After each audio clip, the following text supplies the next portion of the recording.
Hey there, island dreamers, locals, and anyone craving a slice of paradise.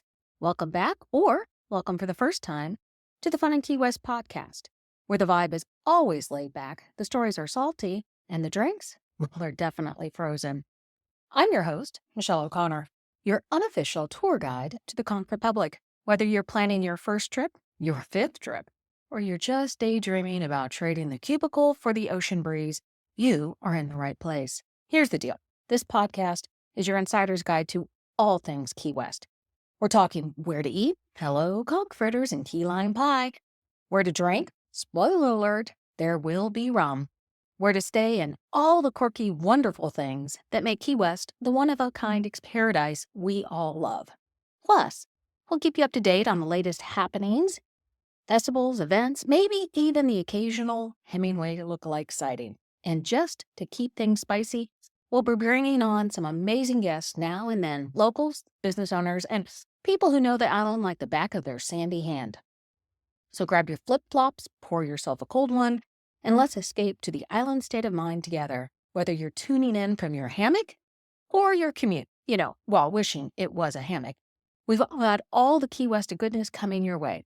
Thanks for being here. It's going to be a lot of fun in Key West. Let's dive in. Welcome. Can you believe this? We're already staring down the start of summer, which feels odd, honestly, because wasn't it just March? Well, today we're talking about family travel in the Florida Keys and Key West. And yes, I know when most people start planning a family vacation, they think beaches and theme parks and maybe somewhere with a mouse in charge of the itinerary. The Florida Keys? Usually not the first place that comes to mind. But I'm here to make that case that it's absolutely a should, or it's an absolute must. In this episode, we're heading from Key Largo all the way down to Key West with fun, family-friendly ideas along the way. Easy road trip stops, animal encounters, beaches, history, kid-approved adventures, and plenty of reasons to slow down and actually enjoying the trip instead of turning it into an Olympic event. So if you've been wondering whether the Keys can work for little kids, big kids, teens, grandparents, or your whole beautiful, chaotic travel crew, this one is for you. Okay, let's dive in. Welcome to Fun in Key West, where every day feels like a mini fest. Grab a drink, take it slow. We'll show you where the locals go. Food, fun, and stories to tell. Hidden gems you know so well.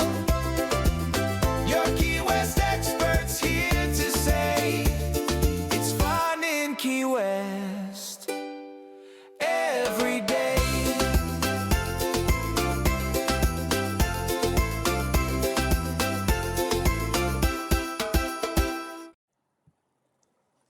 Welcome to another edition of the Fun in Key West podcast. I am Michelle, and I am with Fun in Key West. And today, it's all about travel tips. It's Thursday.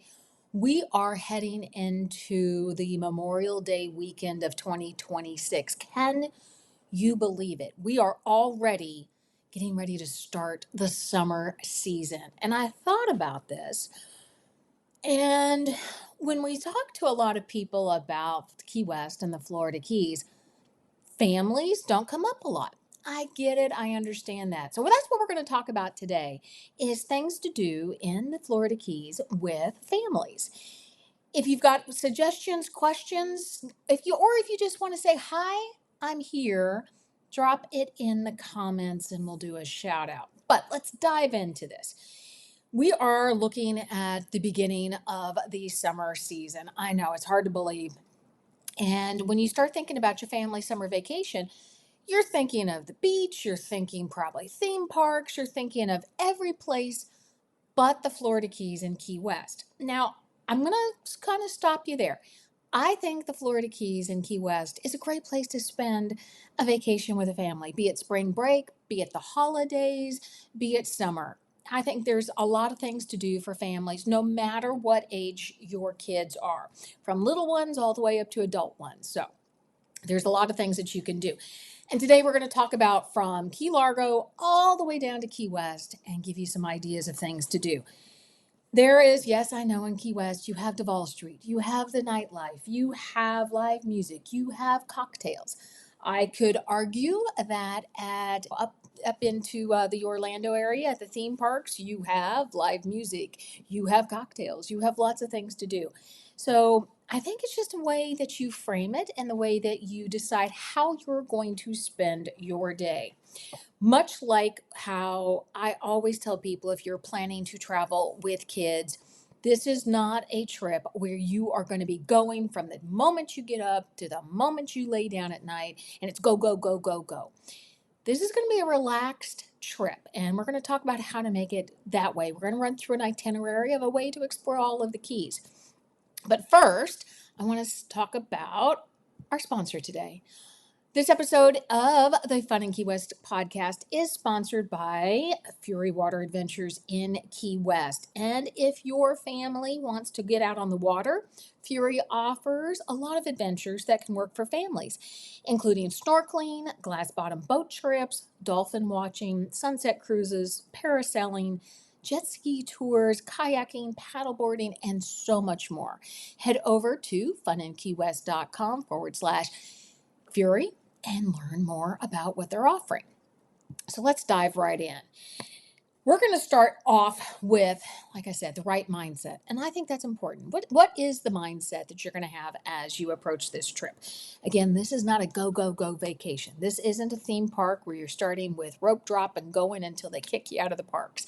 This is going to be an adventure where I would suggest you plan one big activity per day. And then you make an easy stop. You make sure there's pool or beach time. There's lots of snacks, because if I'm traveling and I'm with my family, we're having snacks. I think you also need to find a place for shade and plan for weather days. So, you're going to have summertime in the Florida Keys can be warm, and expect afternoon showers to come through. So make plans where your big outdoor activity is probably happening earlier in the day. And then you're planning those alternative things that you can then keep people busy with when it starts to rain. So indoor activities, other things like that. So plan around that.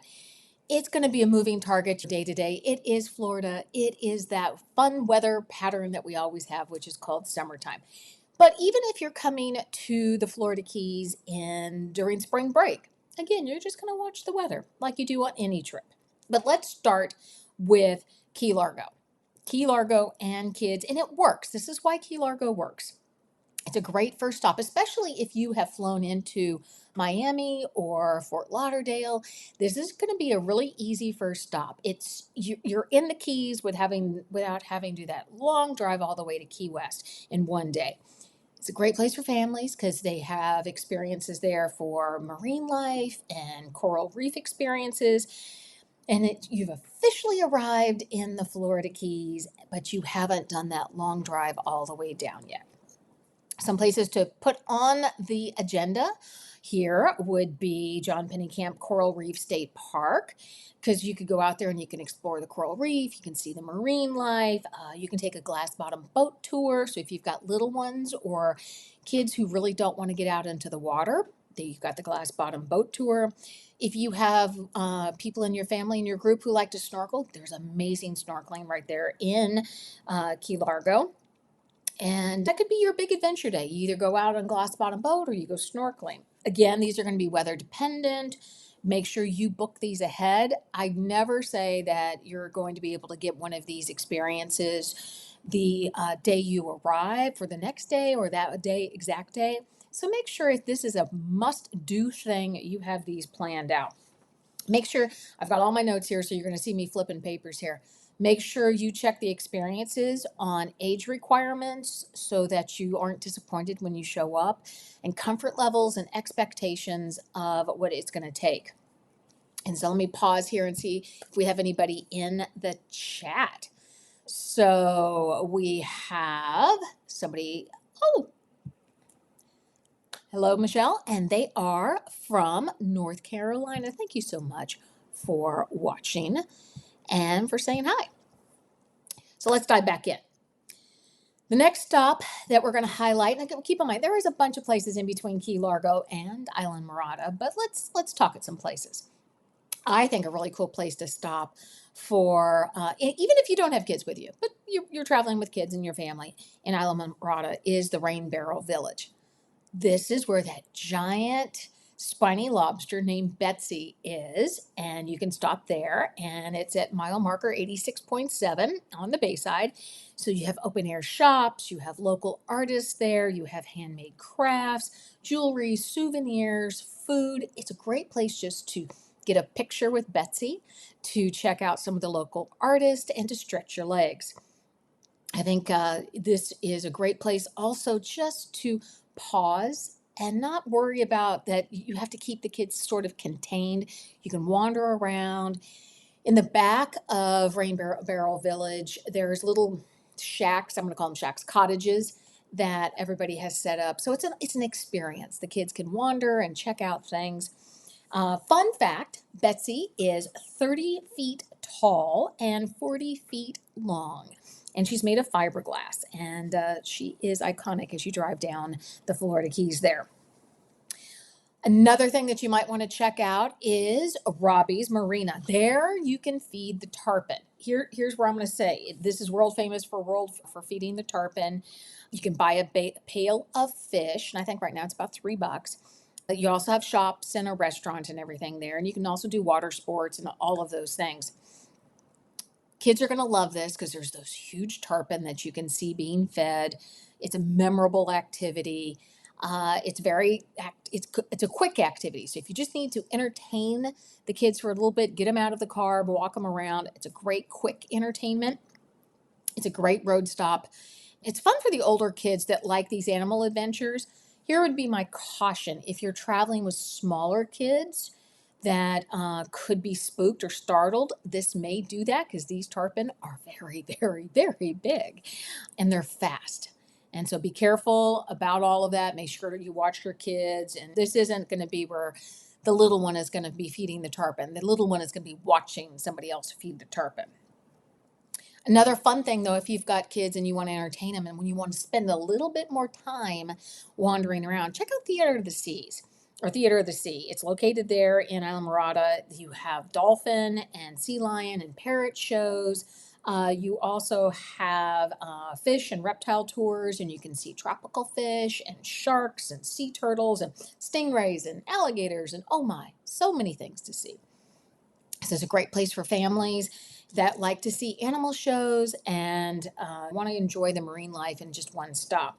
This is great not only for younger kids, but for the older kids and families that want a little bit more structured entertainment and being able to see the shows and sit and be entertained.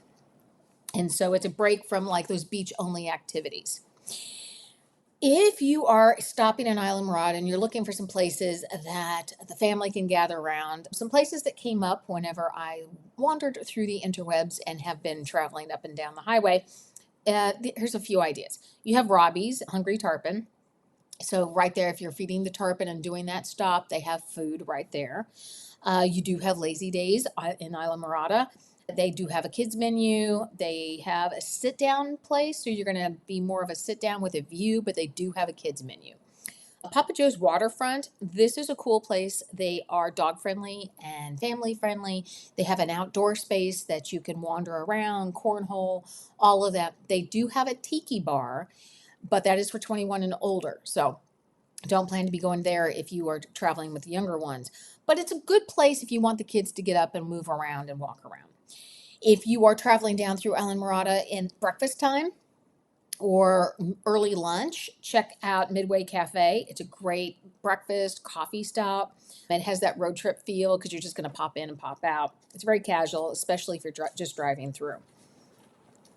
Our next stop is going to be Marathon and the Middle Keys. And I think Marathon and the Middle Keys are a great place for the families. You are in the middle of the Keys, and there is a lot of things to do here that not only entertain adults and kids. You have the Turtle Hospital, you have the Dolphin Research Center, you have the aquarium, Sombrero Beach, Pigeon Key, 7 Mile Bridge, all kinds of things. So let's dive in. At the Turtle Hospital, this is actually a working rescue location for turtles. And the sick and injured turtles are brought to the Turtle Hospital. And if they can be rehabilitated, they are then released back into the wild. But you can go in there and learn about their efforts. Kids can learn about conservation and the things that they can do to protect the wildlife and the marine life out in the waters. So it's a great mix of education and cuteness, and it's great for kids who love animals or just are into that era where they're wanting to learn more about the world around them. This is a real working hospital, like I said, so you might be able to see them working on sea turtles. And so this is going to be something that's going to really help the kids understand how the sea turtles are injured from boat strikes and fishing lines and pollution. So if you're having that whole conversation about conservation, think about the Turtle Hospital. The Dolphin Research Center over on Grassy Key, that is also kind of like the Turtle Hospital.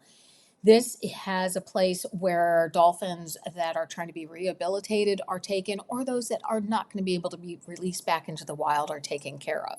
Great place you can swim with the dolphins. You can learn all about the dolphins, and you can learn about their behaviors, what they do. And a lot of the things that you see dolphins do in dolphin shows is what they do naturally in the wild. And it's a great way to learn more about dolphins.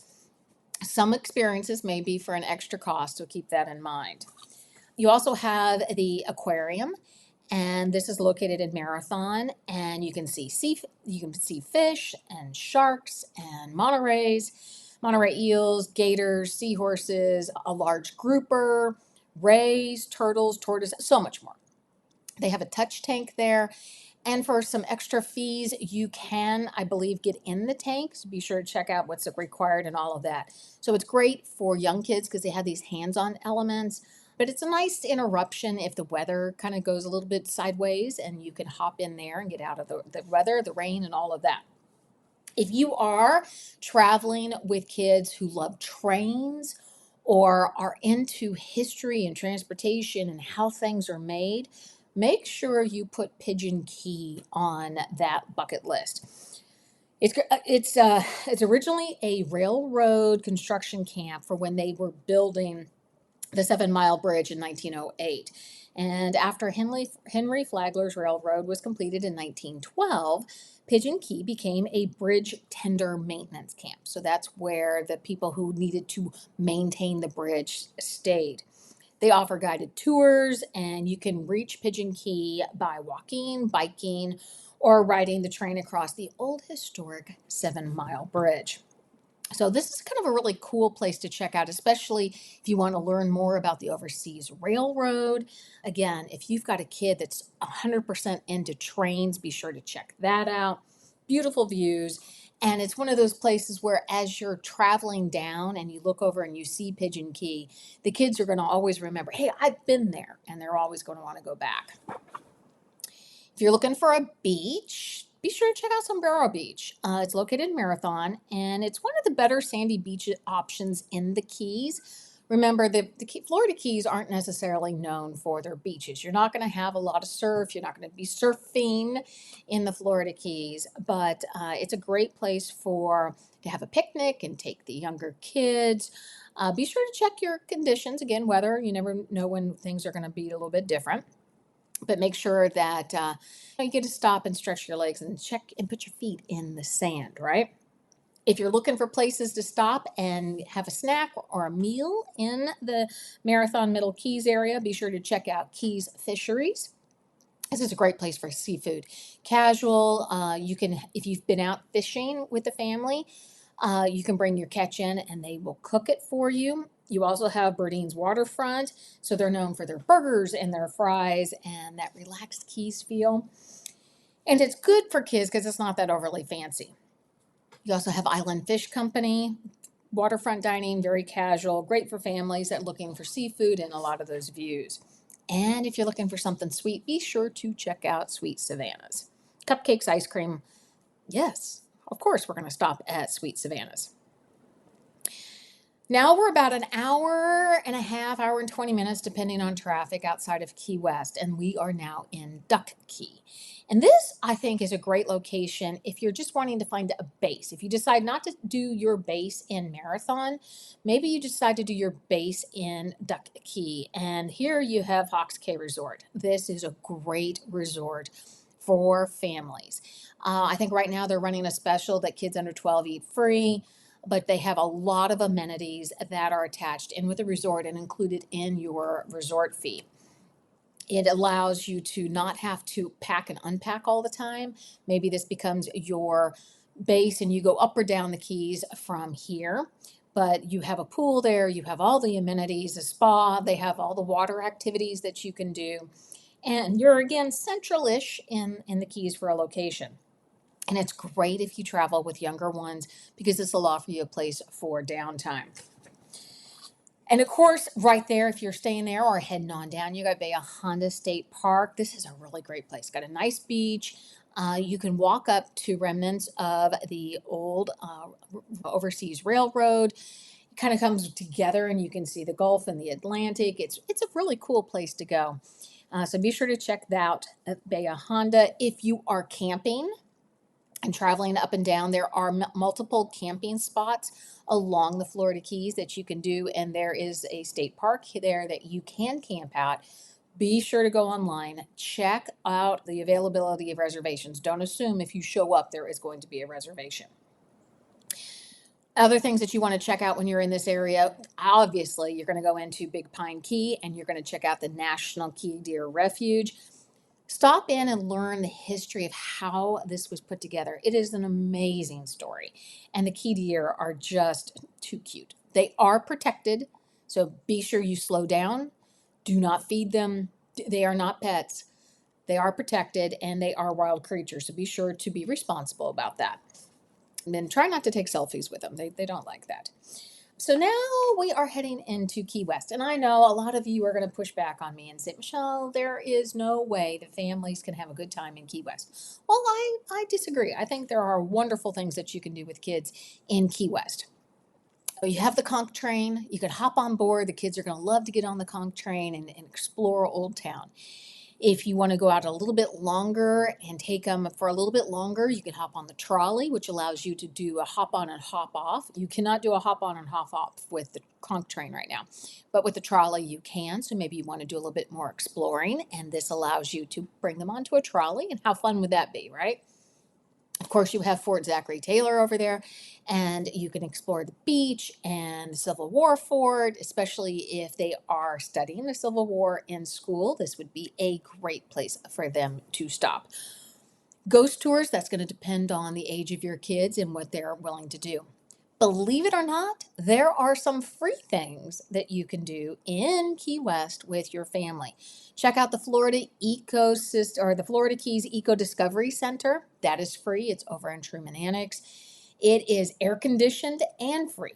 And there's a lot of fun things for the kids to explore as well as adults. You get to see what the ecosystem looks like around the Florida Keys and see all kinds of exhibits and learn more about what they don't see that's happening under the water. There is a splash park and a playground also over at Truman Annex that is free. Another free thing, get your photo taken at the southernmost point. Right now, until probably the end of 2026, the southernmost buoy is boxed up. It's still there, but they are fixing the retaining wall around it. So a replica has been made, and it is in the Pocket Park at the end of Duval, right next to the southernmost home, and right there next to South Beach. And so you can go in there and get your picture taken. So that would be a lot of fun. Another fun thing for kids, and then in the summertime, it could be a little warm. I'm not going to lie, it could be a little warm, but you have the Key West Butterfly and Nature Conservatory. If you time it right and are able to get in, you can do a meet and greet with Rhett and Scarlett, the resident flamingos. But it's really cool for kids who especially, and I can remember when our kids were little, that they were learning about butterflies and doing all that in school and taken there. They can see how they raise the butterflies, and they can ask all kinds of questions. It's a great place to explore, especially if they're into something like that. Of course, you have the Key West Aquarium. If it's a hot day or it's raining, this is a great, again, the Butterfly Conservatory or the aquarium or any of the museums that I'm going to highlight. These are great places to go if it's raining or it's a little warm and you just want to get out of the heat. The Key West Aquarium, it's great for young kids. You have a touch tank there and daily shark and turtle feedings. And I think it's a great thing to work into a Key West day. It's not going to take you too much time to go through that. If you have kids that are a little older and into history and are looking to learn a little bit more about the writers and the literary history of Key West, you can check out the Ernest Hemingway home, see the six-toed cats, learn about Hemingway's writing career in Key West. Of course, you have Tennessee Williams that you can also check out. If you have kids that are aspiring to be pirates, be sure to check out the Shipwreck Treasure Museum. Not that they highlight pirates. It's just something really cool to go in. The way it's designed, you actually feel like you're going up through a ship. And if you have kids that are not afraid of heights, be sure to go up to the tower because there's an amazing view up there. I've already mentioned Fort Zachary State Park. You have the Civil War fort over there. An amazing view of sunset can be had from there. And the ticket that you get to go, that you pay the entrance fee for, is an in and out privilege. So you can go in, spend time at the beach, maybe do a picnic, go back, come back for sunset. It's an in and out. So it's a great place, especially if the kids are learning about the Civil War history or they want to explore old forts.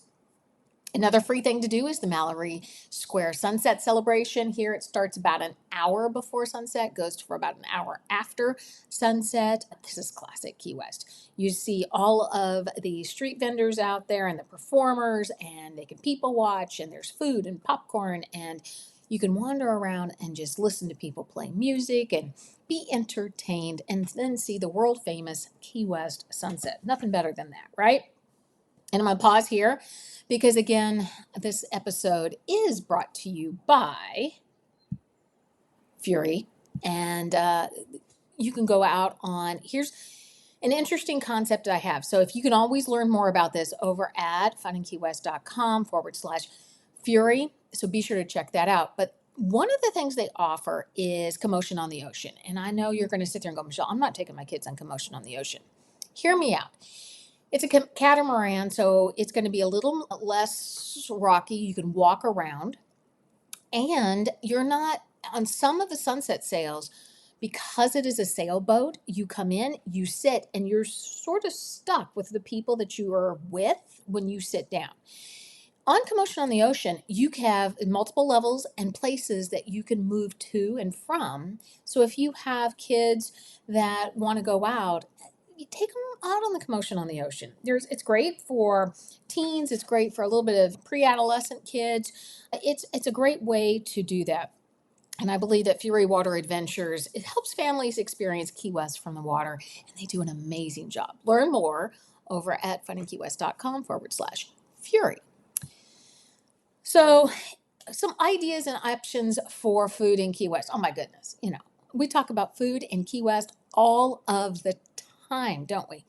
Of course, you have Cuban Coffee Queen. You can grab one to go over at the historic seaport. Over on Duval, you can sit down and have a nice snack or sandwich or breakfast sandwich or a Cuban coffee, all of that. Over in the historic seaport, you also have Fisherman's Cafe. You can sit out there. Great food, mac and cheese, all of that. Of course, across the street, you have Kermit's. So you can go in and have a wonderful slice of key lime pie and maybe get one frozen and dipped in chocolate. If you want to do something more sit down, you do have Blue Heaven. You can sit outside with the roosters, and I'm sure the kids would love that. Garbo's is a great place. You're going to sit outside, listen to some live music. Be sure to check out Kilwin's or Matheson's and grab some of those very, very large cookies or the fudge over at Kilwin's. And I think those are some really great places to check out. Plus, you know what? If you're looking for a show and a place to entertain kids with a sweet treat, be sure to head into Wicked Lick. This is a place right there in Duval. You have Doing Work Coffee in there as well. But if you head in for Wicked Lick, They put the ingredients in for the ice cream, and then they pour liquid nitrogen in it and then mix the ice cream all up while you're standing there. That is ice cream and a show, let me tell you. If there's another thing that you want to check out, and this one you're definitely going to need to book ahead because this books up far in advance, and that's the dried tortugas. You can take a seaplane out there, or you can take the Yankee Freedom Ferry out, and you take that and you spend the whole day. So you leave early in the morning and you come back at around 5, 6 o'clock at night. But you can go snorkeling, you can head out and do all kinds of wonderful things out there. It's probably not great for the younger kids, but for older kids, I think it's going to be a great place. As you can see, there is a lot of things that we have been talking about that are perfect for younger kids, older kids, kids that love animals, kids that love history, all of that. Let's run through a real quick road trip flow of how that would go. So maybe day one, you start off in Key Largo. You arrive from maybe Miami or Fort Lauderdale. You do the glass bottom boat. You have an easy dinner, and then you retire pretty early because you've had a pretty big day. Day two, you get up and you head down the Keys and you make it to Island Murata. You check out Rain Barrel Village. Maybe the next day or that early day, you do Theater of the Sea. You feed the tarpon, you have dinner, and then you head into Marathon for day three and check out all those amazing things we talked about that you can do in Marathon. And then maybe day four, you do Pigeon Key or explore the lower Keys. And then day five, you're in Key West. And I would plan at least 2 days in Key West, depending on how much time you have left. Here's the thing. As you're traveling with kids, traveling with family, keep this in mind. Don't overbook your days. That the last thing you want to do is have a day that is so filled with everything that you're never going to get anything done. Make sure you book those major activities ahead because you don't want to be disappointed that you cannot do the dry tortugas or get into certain things. So make sure you have those out. Also, like I mentioned before, make sure you check age and height requirements. You don't want the kids disappointed that they can't do a tour because of their age or their height. Always keep snacks in the car. Even if you're not traveling with kids, keep snacks in the car, for goodness sakes. We always need snacks. Bring water. Make sure you stay hydrated because the last thing you want to do is not be hydrated. There's going to be extra costs, so plan for that. Not every beach is sandy. Some are rocky, so bring those beach shoes. Those are going to be very helpful, especially over at Fort Zac. That beach isn't sandy. It's a little more rocky.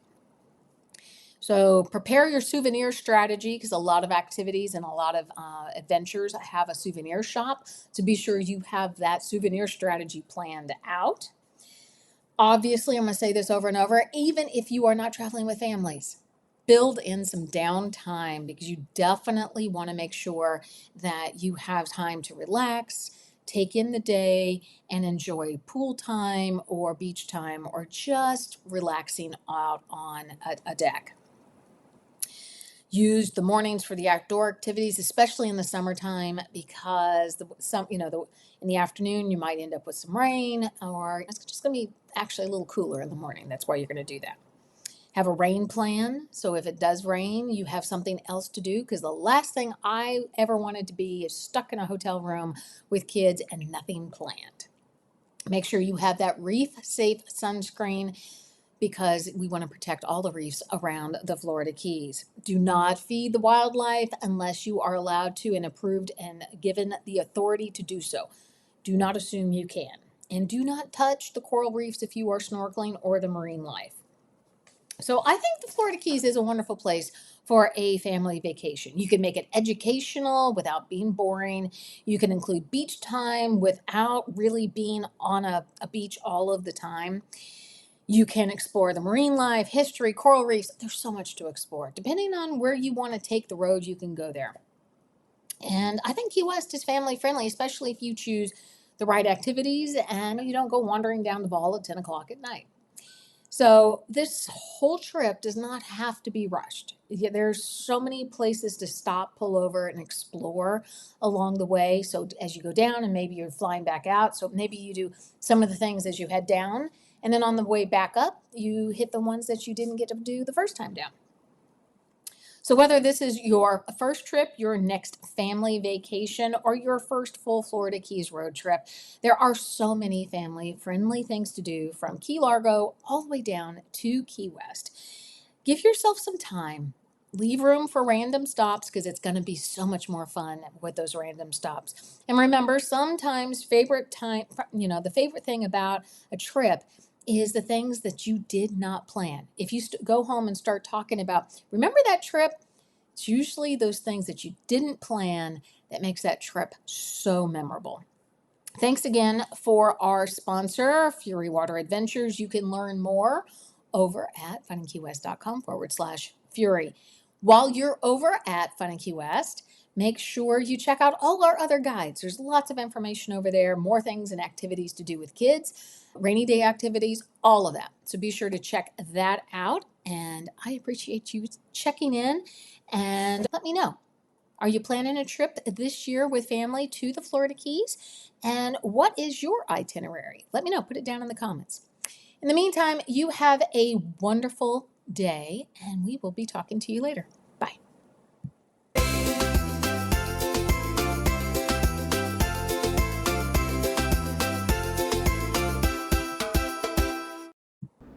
Thanks for hanging out with me today. Hopefully, this gave you one big reminder. The Florida Keys really can be a great family vacation. You just have to do it Key style. Slow it down, pick one big adventure a day, leave room for snack breaks, of course, weather pivots, and those random roadside stops that somehow become the thing everyone talks about later. If you're planning a family trip or you already have a favorite stop in the Keys, drop it in the comments or hey, DM me, let me know. I love to swap ideas.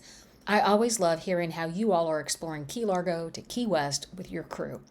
A big thanks to our sponsor today, Fury Water Adventures. If you want to get out on the water with the family, and you can learn more over at FunInKeyWest.com/Fury. And while you're at it, check out all the other guides, tips, and ideas to help you plan the kind of trip that's fun, memorable, and a little less chaotic, because let's be honest, vacation is supposed to feel like vacation. Thanks again for listening, and I'll see you next time.